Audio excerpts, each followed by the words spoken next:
Welcome to ReThink You, bringing you ideas, inspiration, and motivation to start living the life you were created to live. Here is your host, author, trainer, speaker, and coach, and founder of ReThink You, Kim Levings. Well, hello there, and welcome back to the ReThink You podcast. This episode is our headliner episode for the month of April 2021, and I'm delighted to be bringing to you today Linda Plant. Linda, for those of you who don't know her built her career from humble beginnings. You know, she is one of Britain's most recognizable business leaders and is now empowering others to successfully start and run their own companies through her business academy. She also has an amazing business blueprint course. You know, after leaving school, Linda progressed from selling fashion in a Leeds market stall to launching an international knitwear firm and called Honeysuckle. Some of you may remember that brand. It was one of the first companies to be floated on the London stock market by a woman. And as a pioneering female business leader, Linda has worked in challenging executive roles, building and running successful companies, which we're going to talk about today. As I said, I think that she brings a lot to us. Linda right now also runs property development and interior design businesses. For those of my listeners in the UK, though, you will recognize Linda from the BBC One's The Apprentice, where Linda is one of the interviewers who supports Lord Sugar in his selection of the winner every year. And Linda's been involved for 5 series. So you can see why I'm excited to bring her to you as our headliner speaker, because Linda's passion for business and entrepreneurship has also been recognized with several business awards. And she's a panelist and a judge, including of top female entrepreneurs for HSBC and the Princess Trust. Wow, Linda, that is just such a great bio, such a great introduction. And I'm delighted to have you here today. So I'm going to say, tell us your story a little, but I'm going to go right back to the beginning and say, what caused you to sort of walk away from the traditional path of education, leave school, and go and start working in the local market? So tell us the beginning of the story. Okay, well, hello, everybody. I think you have to understand my journey has been a long journey. And when I started in business, my parents were from very humble beginnings. And the reason my mother was a secretary and the reason she took a market stall was simply to earn extra income. And in those days, an outside market stall was something easy to get. It was low overhead. So my mother started. But I used to go on a Saturday, and that is where my passion for business, trading really started. So I guess you could say it was born out of necessity. But once I got onto that market stall, I knew that my future was going to be selling, trading. I loved it. And actually, I couldn't wait to get out of school, so I could only start it on a Saturday. But once I got out of school, I did it full time, and we progressed quite quickly from one market store selling stockings to 14 market stores. And in those days, we didn't really have what you have, the malls, the indoor shopping centres. There was only one in the country, in the city of Sheffield, great steel town. They had an indoor market called Castle Market, which was open 6 days a week. And we were fortunate enough to get a stall in that market, but it was a bigger store. So we knew we couldn't just sell stockings. We progressed to jewellery and handbags. And I left school at the age of 15 without a single qualification, which I boast about, but I don't say, hey, today, leave school without a single qualification, but I did. And that was the real start of my business journey. Wonderful. Thank you, Linda, for that. And I'm pleased that you said that because, yeah, education is important, but I've often said that for myself too, that I don't have a formal education, but I've been a lifelong learner. So it sounds like you started in that business with your mom. And how long did that continue? And then, I know that further on you had the idea to start Honeysuckle. So talk us through that chapter, because that feels like quite a big leap from a market Yes. stall to running your own clothing line. So talk us through that chapter and some of the lessons you learned during that process. Well, I think lessons learned are just continual through life. We evolve and we always learn lessons. But so we started with the one stall in indoor Sheffield Market, and we progressed over the years. And when I say we, initially my father was fortunate enough to leave his job. I even had my grandfather in the business. He loaned us the money, but we progressed to 14 market stalls across Yorkshire. And then one day, so I had quite big buying power, and I was married at a very early age. I was married at 17, and my husband came into the business, and we would go buying to London, and I had quite big buying power for 14 busy stores, and we opened a wholesale. And I want to just interject here and say, not everything, in fact, most things in my life have not been planned, but they've happened. An opportunity has come about and I've seized it, because that's very important through my life. So I opened a distribution centre for the 14 shops in the wholesale area in Leeds.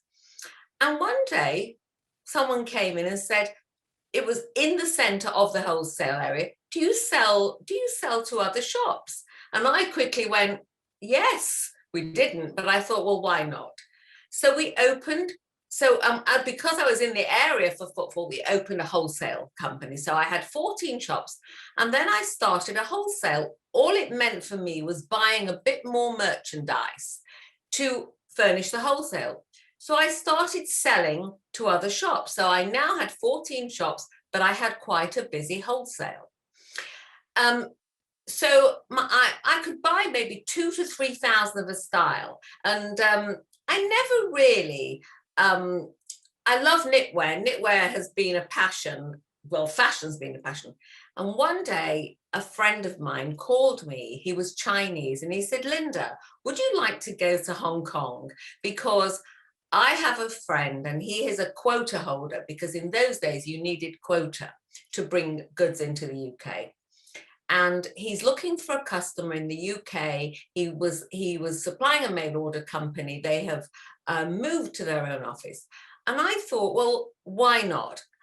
Because I thought, I have got 14 shops and a wholesale. I can buy 3,000 of a style.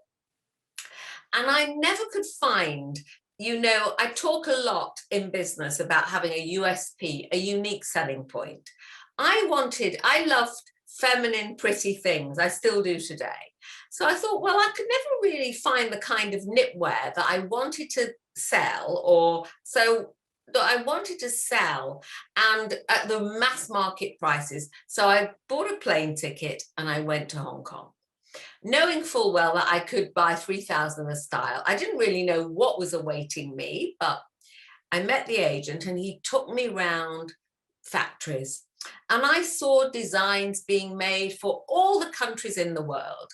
And I thought, I like this, I like that. And within a space of about 10 days, I put a range together, focusing on my own. I call myself a creative merchandiser. I'm not a trained designer that went to art school and college, but I'm quite creative. And I put this range together and I go back to a focus. So I thought, right, I don't want to be jack of all trades, master of none. I want to bring pretty knitwear, sweatshirts, t-shirts to the UK. And that's what I focused on. And after that 10-day period, I thought, you know what? This should be a brand. It shouldn't just be random. I'm going to make it a brand. I didn't know where the brand was going to take me. I didn't step off the plane thinking I'm going to build a brand. But after 10 days, I thought, I'm going to brand it. So I thought, right, now I'm going to brand it. I'm going to give it a name, something that represents what I'm selling, what I'm buying here. It's got to be feminine. and I gave it the name Honeysuckle because it was feminine. Got quickly in Hong Kong, you can get your labels, your branding, your artwork done, which I did. So I now had my brand. I had bought 3,000 of a style.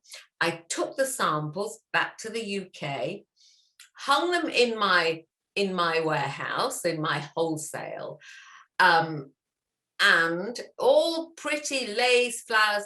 Well, every customer that walked in went, when are they coming? When are they coming? Before a single piece had hit the UK, I had pre-sold everything, which will take you on to, so I now had a brand, Honeysuckle. So in the importing business, you have to work quite far ahead. So I went back to Hong Kong for the knitwear season. My first season was a t-shirt, spring, summer. And my agent said to me, Linda, we have to go to Seoul, Korea, because they have a lot of category 5 for knitwear, and there's a lot of knitwear being produced there. So we're going to go to Korea and Taiwan. You have to remember, I'm talking a long time ago. I always say I'm ageless, but China was not even open for trade then. So off I go to Seoul, Korea, not really knowing what to expect. Get off the plane, one hotel, curfew, off the streets at 7 at night and back on at 5 in the morning. And more important than anything, women, truthfully, second-class citizens. But you know what? I've always forged ahead. I've never sweated small stuff, and none of that scared me. I thought, well, let's see what is Seoul about? And I walk into, my agent takes me to knitwear factories. And the first sweaters I ever bought, just to give you a little bit of an idea, was $16 a dozen. So I put together my winter range, and I people say to me, you know, what's one of the defining moments or some of the defining moments in your career, in your journey? And I go into a factory and I see before me the most amazing range, exciting range of sweaters. I mean, if I saw them today, I'd be excited because I'm quite a passionate person who puts her emotions right out there. And I said to the owner of the factory, I have to buy these sweaters for England. I have to. He said, no, I'm sorry, they're made for a Korean American designer, and you cannot buy them for England. So I said, well, what do you mean? I don't need them for America. I want them for England. Let me meet her. No, she's not here. So I said, well, who can I talk to? So he said, well, her husband is here. So I said, well, let me meet him. So he said, well, I don't know, because I'd forgotten that I was a woman, you know. He said, I don't know if he's going to meet you. I said, look, where is he? So obviously he was staying in the one hotel that they had in Seoul. And I managed, after driving this guy mad, to get a breakfast meeting. I had 30 minutes to meet this man. And I knew I had 30 minutes to convince this man that I should get the rights to his line of sweaters. And I thought, you know, this was new to me. Remember, every step of the way was new. And I thought, what can I do? I've got 30 minutes. And I thought, right, honesty is the best policy. And I met him and I said, look, I am not going to tell you that I'm going to deliver dinner at breakfast. I am a new company. I have a reasonable company. I'm not going to spout numbers out to you that are massive, but I think I can sell quite a lot of your sweaters. I can buy 3,000 of a style, but I think I can potentially sell more. Give me the rights. And he started off and I persuaded him, and he said, okay, and I want X percentage. I can't remember what it was. I think it was about 12% royalties per garment. And I said to him, yes, I'll give you that. But I want a downward ratchet. The more sweaters I can sell, the less percentage. And I walked away after 30 minutes with the rights to the sweaters. And actually, I don't know what made me do this, but I said, why are you giving me England? Can I have Europe? I hadn't sold a thing in Europe, but I thought, you know what, let me put it on the table. Always. And it was a defining moment because I put my knitwear range together and quickly realized knitwear was my forte, my passion, my love. But from those 10 styles, I ended up selling, I bought 30,000 to start with, and I ended up selling in excess of 300,000 pieces. When I took my knitwear range back to England, I realized I need to show this brand to England. And I took a stand at a London fashion fair. I think in America you have a Las Vegas show. I took a stand at the London fashion fair. I had a tiny stand, but it was beautiful. And I always say you can drown in success, because I had every single major store group in the country on my stand. And not only did I have them from England, I had Germany, I had France, and I quickly realized then that I had to open. I was in Leeds, where I was born, where I'm from, but I quickly realized to service what potentially could be this huge opportunity, I had to open in London. And I quickly opened a showroom in London, and that was Honeysuckle was the launch. That was the start of a very long and passionate journey. But buying those sweaters was certainly a defining moment, and negotiating successfully with a man. Yes. With a Korean man. Linda, thank you. I mean, what a great story. I didn't want to stop you, and I was frantically making some notes because I wanted to follow up on a few things. And I loved how you point out to us the importance of having a USP. I know that that's been a distinctive in some of your interviews on The Apprentice, but I agree with you that, so many people they don't describe themselves well. They don't sell themselves well. They don't explain that market. So I wanted to sort of re-emphasize the importance of that. And I also loved how you were able to land that deal by being real and by being honest. I think that's another really key gem in what you've just shared, is being able to be honest about who we are in the moment, and at the same time take the risk. What's the worst that can happen? Stepping out and being, so I hear persistency and grit and determination and so many characteristics we've come to recognize in the Linda that is now the business mogul that you are, but you obviously had it all going then. And as you said, those were different days.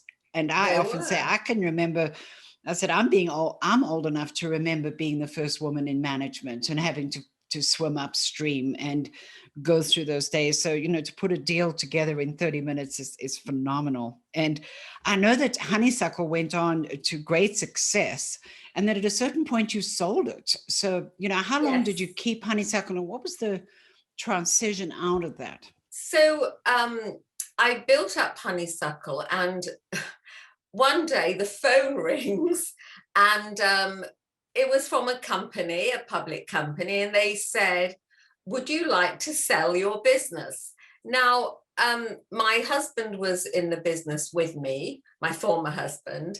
I haven't done as well with men as I have with knitwear, but that's another story. Anyway, and he said, well, let's go for a meeting. So would I like to sell the business? Well, actually, I've never thought about that, because this business was my baby. I loved it. But off we go to London, and we meet this public company, and they say, look, we own 20 other companies.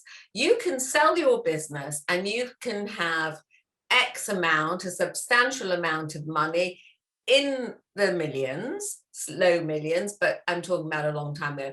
And all we need you to do, but you can continue running that business, Linda, just the way you are, which was the most important thing to me. just the way you are. You can continue running it. We just want an annual report and, 6 monthly, come to London, how much you're going to, and we will not interfere. And, that it was an attractive proposition, having come from very humble beginnings. And I actually I really knew that the business was me, right? I don't say that in a bragging, boasting way. I say it in a realistic way. So, and I thought, well, why not sell? Why not? So at 29 years old, I sold my business, right, for the first time, because the business was a bit like a boomerang. It always came back to me. And as they had promised, they really didn't interfere. I was allowed to continue growing the business. But 18 months later, or almost 2 years later, get a call, can you come and see us in London? Yes. They said, look, we bought an insurance company and we've got into terrible financial difficulties. We can no longer really support and fund your business. Would you like to have it back? And I thought, well, is this having my cake and eating it? Because they just paid me a substantial amount of money. And now they were offering my business back to me. And I went, yes, because by that time, I think I was 31. And I thought, my husband kind of had these illusions of retirement. And I thought, no, I'm not going to retire. So I said, okay. So I took it back and went on building the business. I never gave up my relationship with my Hong Kong agent, supplier, and he was also a part financier, because you need a lot of finance if you have an importing business, a lot. And my business was growing very, very quickly. I quickly became probably one of the biggest, or almost the biggest, ladies mass market knitwear company in the country. So I took my business back and I continued growing that business. I didn't take the retail back. I let the retail go. I only focused on the importing. I had a Leeds. I had my Leeds office, my Leeds warehouse with a massive distribution centre. I bought a new building by that time. I had a showroom in Manchester and a showroom in London, because what you need to understand, in those days, there were a lot of small traders. And I bought stock and they wanted to refill their shelves. They could come to my warehouse and they could buy and they could go and sell and they could buy again. We don't have the same, the small trader has more or less disappeared now. So, and I continued growing my business until one day I see a lady called Anita Roddick, who had the Body Shop, dancing across the stock exchange floor, floating her business. I had not thought about floating. So as I go back to saying, I didn't start my life off with a plan. I didn't start my life off with, I'm going to do this, I'm going to build a brand, I'm going to sell, I'm going to float. I just had motivation, drive, passion, looking at an opportunity, and in the beginning, nothing to lose. And I've always looked at life like that, going forward, evolving. So someone phoned me up and said, would you like to float your business? Because I have to get over the fact there were not many women when I started this. Certainly was very few women in business. Do I want to float my company? It sounded quite exciting and interesting. Met with the city guys from London and decided, okay, I'll float my business. And it was very interesting, because they really thought I was a phenomenon, because I didn't have any qualifications. And, Linda, how did you, well, what's your education? And I went, well, I went to the University of Life. I'm educated in life. And, and they were quite amazed by this, but lo and behold, I floated the business, which again, really, we became a public company, but I still always continued with this baby of mine, running it for the shareholders, just running it as not really thinking it was a public company, following some different rules as I had to. And I think you do know that along the way I did co-found an electronics business as well during my years of running and building Honeysuckle.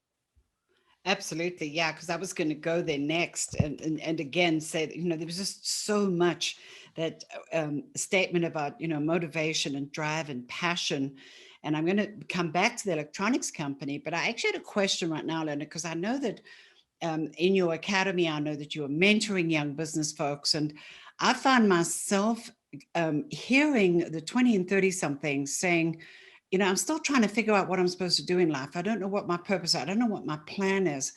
And my advice normally is pick something that you love to do and just go do it. And the rest will kind of fall into place. And some of what you've shared in your story resonates with that. So talk to me for a moment before we, as I said, continue this sort of the chronological. I just want to take a detour here for a moment and say, what is the balance? There's almost a creative tension there between wanting life to evolve, being ready for those opportunities, having the grit and determination, and at the same time having a plan and being buttoned up and having that business plan, so to speak.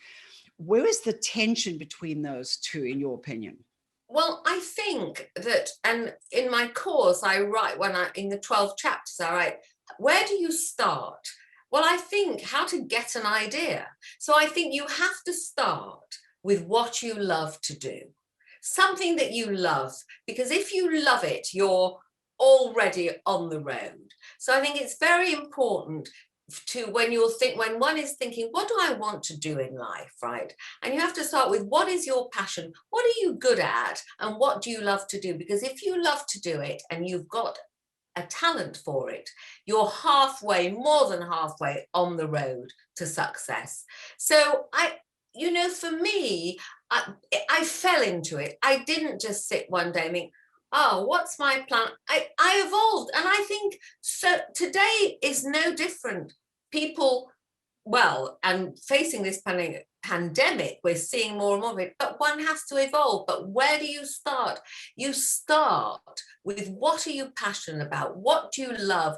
What are you good at? And with that little basket of treasures, can you make a business from that? You might love photography. What can you do with that passion to make a business? It's important. Not everyone has entrepreneurial skills. I mean, you can't just say everybody blanket, you're going to be an entrepreneur. You're not. But, I think even if you're a professional, even if you're a pharmacist, if you've got entrepreneurial skills, you might end up with 10 pharmacist shops. I think whatever you do, if you've got entrepreneurial skills, you can grow that. But let's start with what we love, because what we love will carry us on the journey of disappointments as well as success and failures, which I always say, even today, don't be afraid to fail, because what are you afraid of? If you fail, if you fall down, you'll get back up again. Problems need solutions, and today's failure can set you up for tomorrow's success. I really believe that. So we do have to have persistence, and sometimes we feel, oh my God, but next day, get back on it. Absolutely. Great advice. Thank you, Linda. Because it is about figuring it out. And it's interesting, you said not everybody has those entrepreneurial muscles. And like you and I have spoken about our joint passion of training and, equipping young business leaders. And I recognize that, and I actually put together an additional module in my course saying, well, what if I do want a job? Because not everybody wants to go and start their own company. And it's like, how do you become the employee that everybody wants to hire so that your life is still full of joy and passion? So thank you for that. So yes, let's get back to the chronological journey of Linda. Tell us how you ended up going from clothing into electronics, because that felt like a hard left turn. So well, it certainly wasn't a plan.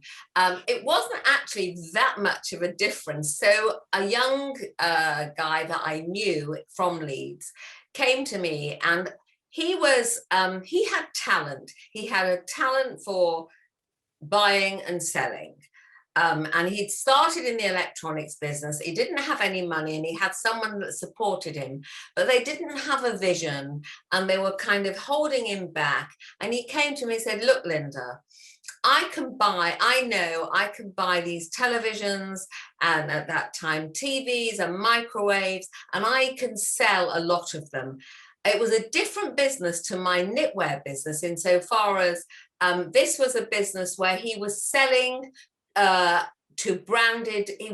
doing deals with big branded warehousing. So, and he said, but I need finance and I need business guidance. Now, to me, this was an importing business, whether it's a sweater or whether it's a TV or whether it's a microwave oven. Actually, it's not that different. The item is a variation of a theme. So I could see the potential in this business because I could guide the business. I understood the importing business. I could see this guy had potential. He needed the guidance. And having already got my own team, my own accountants, my own importing agents, etc., and having now got a big building in Leeds, I thought, well, and this wasn't a stock business. This was a business where we had relationships and we produced under the brand of the company. It was a kind of, and we were dealing with pile it high and sell it cheap. So I thought this business has potential, and I don't have to understand if the television, the rudiments of the television, but I can see that the trading is the same, the potential is good, and I can add it on to my business. And I want to say at this point, I like meetings. I mean, today in this pandemic, it's hard, but still, I like to sit down and I could put an office in my building and I could sit down and I could speak to this guy and I could monitor that business. And we decided to go 50-50 partnership. I would guide the business. He would do the buying and selling, and I would do all the guidance of the business. And I think the story goes, it went from zero. The first year we made a profit of, I think it was £250,000. Year two, £600,000. Year three, 1.2 million. The phone rings from a huge electronics company. Would you like to sell the business? Well, by this time, okay, hey, let's go and meet these people. So after 3 years, we sold the business, and I exited the business because we sold to another electronics company. They didn't want me. They did want my partner. Sadly, it never made any more money after that, but we exited. And so I say it was a variation of a theme. And as we get down the line, I've done sweaters, I've done electronics, done property. It's all trading. And really and truthfully, a lot of the basics apply in all the different businesses.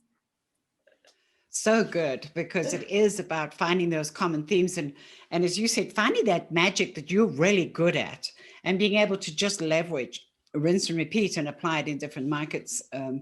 I think that's just some great feedback because, yeah, I loved seeing what you're doing now. So let's talk about your current chapter with Home Run Services as well as the Business Academy, which I'm going to end with. But let's speak briefly about how you ended up in the property business. And I absolutely love what you're doing. I mean, some of your show homes and your design gallery, and I'm drooling thinking, why aren't you here in the States?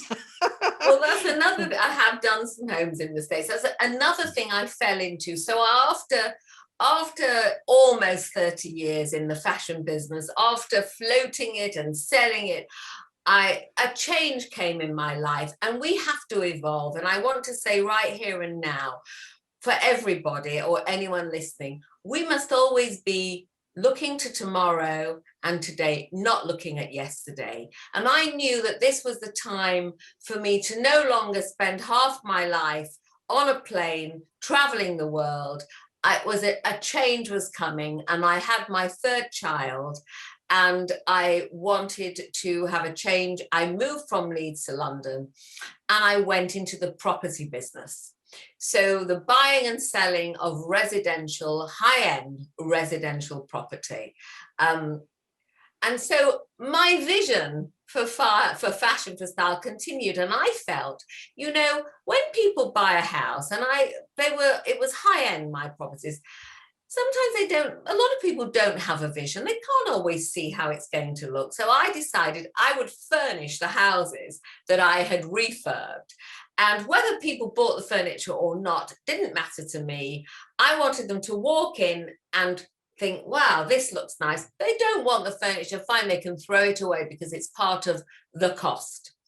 But they can see what the bedroom will look like. Will it take furniture? Can we do this? Can we do that?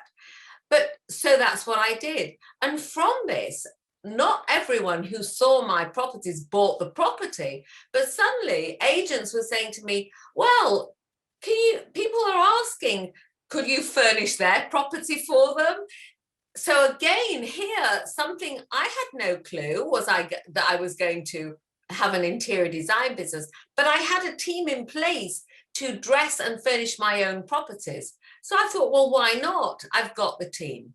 Again, my USP comes in. So I thought, look, if I'm going to do this, what's my niche? And I want to say USP doesn't have to be original. It doesn't have to be something no one's ever thought of. It just has to be, what's my speciality? What am I going to be known for? So I thought, yes. So I said to it, yes, but I want to specialize in people who are what I would call cash rich, time poor, people from abroad, or who perhaps want every single thing doing, because I have the full team in place. Everything doing for them and haven't really got the time to do it themselves, need a company who can do everything, or property developers who have built a block of flat and want show houses. And that's what I specialize in. I didn't want to be the designer who went along and saw Mrs. Smith's sitting room and can I do that? That wasn't going to be for me. So my USP was dealing with cash rich, time poor people or property developers. And that's when I set my stall. And that is how I came to end up with a property development business, which I still have, and an interior design business, which took me around the world doing properties in America, in India, in the Middle East, all over. So that became just really, again, it wasn't planned, but I saw an opportunity and I seized that opportunity. I love that. I think that's one of the common threads I've heard in your story, Linda, that seizing the opportunity and stepping out, believing in yourself enough, saying, I'm going to do this. And as you said, seeing failure just as part of the growth, that if you jump and you take the opportunity, it doesn't work, it's okay. You're going to learn something, keep going. And I loved how you said, now you're dressing up houses, so from one industry to the other. I've just loved listening to your story. So let's talk about what you're doing with the Academy. And I know too that my thinking partner, Cordell, who introduced us, is excited about the Academy that you're partnering on, and you had met through the Prince's Trust. So tell us a little about how you ended up in the Prince's Trust. And I haven't even touched on the Apprentice, but I know we've covered so much of your story. I know my journey's been so long. There's so much to talk about. So it's wonderful, though. I don't want to leave anything out. So why don't we spend a few minutes, talk about the Apprentice, and then we'll come back to the Academy. Okay, so does that make sense? The Apprentice. So The Apprentice was born out of The Apprentice from America, from Donald Trump, and I think he still owns a share of it. And we brought it to the UK. And Lord Sugar, Alan Sugar, another self-made billionaire. He's a billionaire, and he's a lord who started selling aerials in the back of a van, a long journey, and he takes the Donald Trump role in The Apprentice.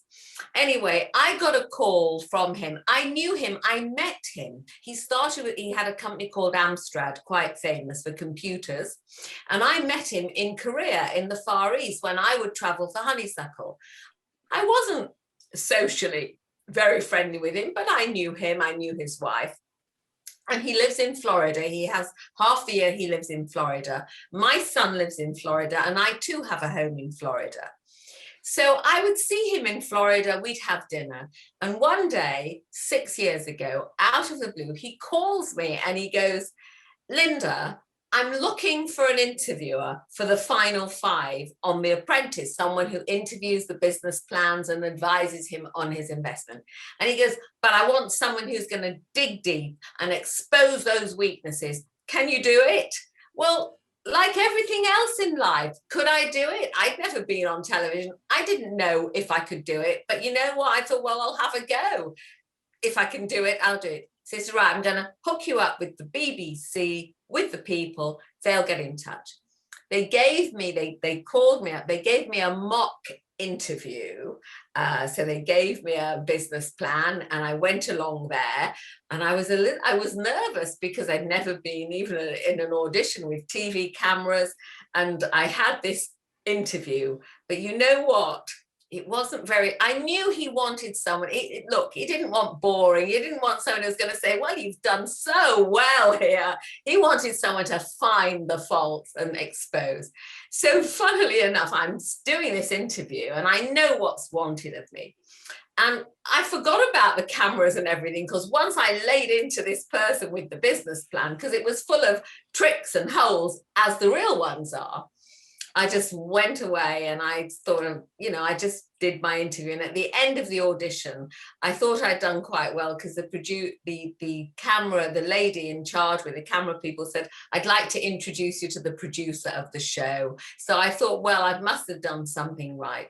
And sure enough, 3 weeks later, Alan called me and he said, right, I want you on the show. Deliver me good television. And I went on the show, and I knew that I had delivered my brief, because after the show, there was some newspaper headlines that said, who is Linda Plant, the Queen of Mean? And I knew then that I had delivered the brief, and I'm not mean. I am a queen, I think, though. But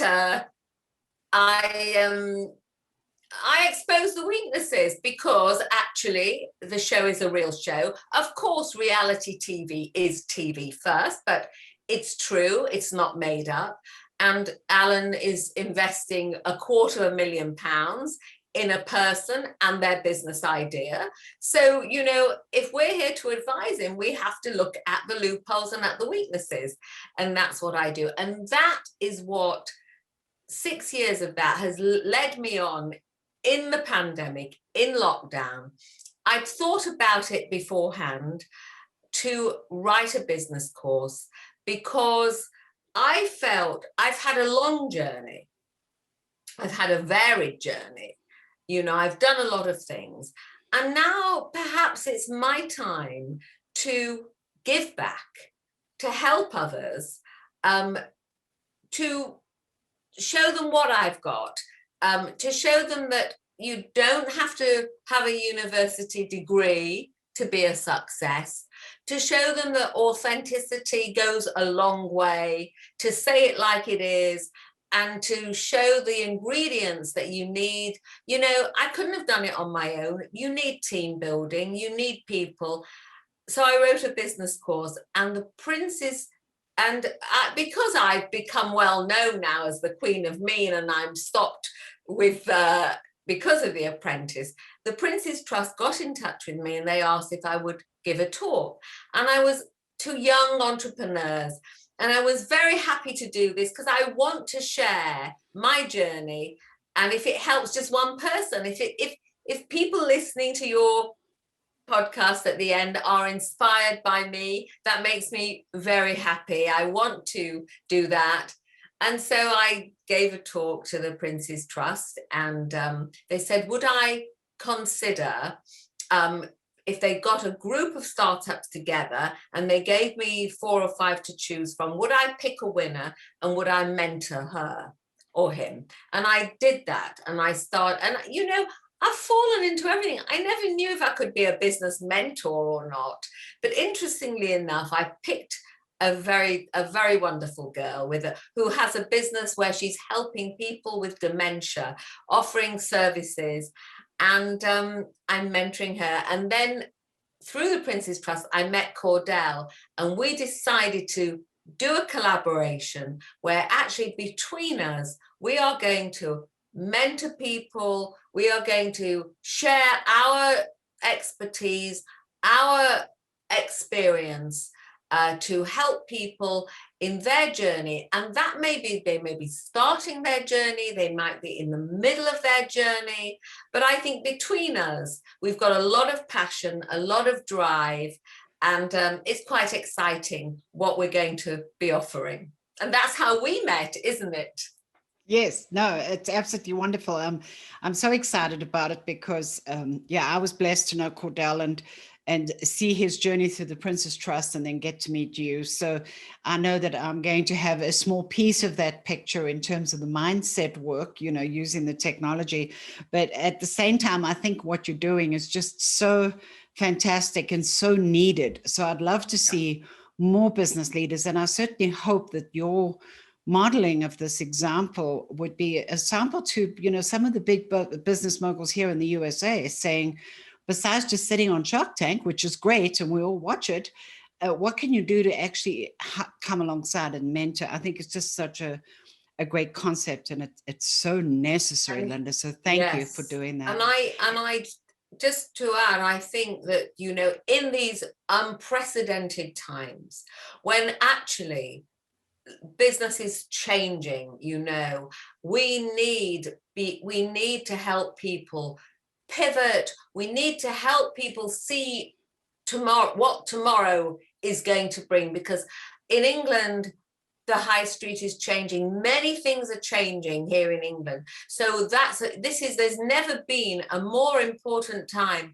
to help people, both mentally as well, because we've gone through a very severe period here in England, as we have. So, and we're coming out of it differently. And I go back to let's be tomorrow's people, today and tomorrow. We can't be yesterday. What we were good at yesterday, we have to take the good bits and we have to put it in tomorrow.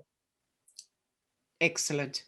Just an excellent point to end on. So I know that we could talk for hours, and I haven't been looking at the clock. So as I said, this is a headliner episode, so it's great that it's longer than usual, because I don't think I want to cut out a single part of it. Linda, thank you for sharing your wisdom and your joy, and just so many nuggets that I know the listeners will be taking notes and going back over to watch this more than once, I'm sure. Well, thank you. Any final thoughts before we say goodbye? I know that was a great one. So if you have anything else that you want to drop a pearl before we close. Oh, well, to all I think this is quite important. There's lots of mums who think, I'm building a business, I'm leaving my children. Should I feel guilty about this? And it's something I'm asked so much about in England. And I say this, no, children are resilient. If you want to go ahead and build a business, you can be a mum and you can build a business. And as long as your kids have quality time, those children will grow up and respect you. So for all mums out there who feel, can they do both? Yes, you can. And I just want to end with, I'm a woman in a man's world, and I know it's a man's world. And we women, we have to rise to the occasion. We have to multitask. I love men, don't get me wrong, but I always say, it's a man's world, but what would a man's world be without a woman in it? Mic drop. I love that. Yeah, it's a man's world, but what would it be without a woman in it? Thank you, Linda. What a great way to end, and what a powerful example you've given. And as I said, I've just been honored and delighted to bring you to my audience. And thank you for giving us an hour of your precious time in the evening in the UK. Well, thank you. And I hope that everyone really enjoys the interview. And thank you for being such a fantastic interviewer. Thank you, Linda. Thank you.